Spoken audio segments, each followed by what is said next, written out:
সিপিসি-3 RAB ১৪ Tangail ক্যাম্পের একটি আভিযানিক দল নিয়মিত টহল ডিউটি ও মাদক বিরোধী অভিযান পরিচালনা করে। তথ্য প্রযুক্তির সহায়তায় এবং গোপন সংবাদের ভিত্তিতে জানতে পারে যে চাঁপাইনবাবগঞ্জ হতে ছেড়ে আসা ঢাকাগামী রিয়াজ পরিবহনে একজন মাদক কারবারি অবৈধ মাদকদ্রব্য সহ যাত্রী বেশে টাঙ্গাইল হয়ে ঢাকার দিকে যাচ্ছে। প্রাপ্ত গোপন সংবাদের সত্যতা যাচাই ও আইনগত ব্যবস্থা গ্রহণের জন্য টাঙ্গাইল কালিহাতী থানাধীন এলেঙ্গা বাসস্ট্যান্ডে পাকা রাস্তার উপরে চেকপোস্ট স্থাপন করে গাড়ি তল্লাশিকালে উক্ত চাঁপাইনবাবগঞ্জ হতে ছেড়ে আসা ঢাকাগামী রিয়াজ পরিবহন চেকপোস্টে আসা মাত্রই সিগন্যাল দিয়ে বাসটি থামিয়ে সন্দেহভাজন মাদক কারবারিকে বাস হতে নামিয়ে দেহ তল্লাশি করা হয়।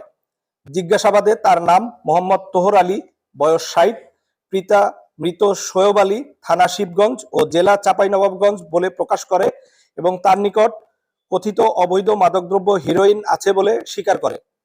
তার দেয়া তথ্যের ভিত্তিতে তার হেফাজতে থাকা কালো রঙের ট্রাভেল ব্যাগের মধ্যে সেলাই করা অবস্থায় বিশেষভাবে রক্ষিত ৪টি পুরিয়া এবং একটি বস্তার মধ্যে রক্ষিত কাগজের কার্টুনের ভেতরে পেয়ারার নিচ হতে ৪টি পলিথিনের প্যাকেট সহ সর্বমোট ৪৬০ গ্রাম কথিত অবৈধ মাদকদ্রব্য হেরোইন উদ্ধারপূর্বক গত ১৬/১১/২০২৫ খ্রিস্টাব্দ রাত ২টা ১০ ঘটিকায় উপস্থিত সাক্ষীদের সামনে জব্দ করতে সক্ষম হয়।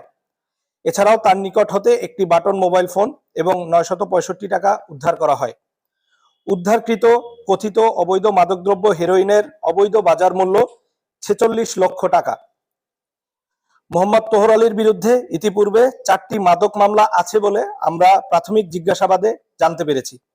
ধৃত আসামির বিরুদ্ধে পরবর্তী আইনানুগ ব্যবস্থা গ্রহণের জন্য টাঙ্গাইল জেলার কালিহাতী থানায় মামলা দায়ের পূর্বক আসামি এবং জব্দকৃত হেরোইন হস্তান্তর প্রক্রিয়াধীন রয়েছে।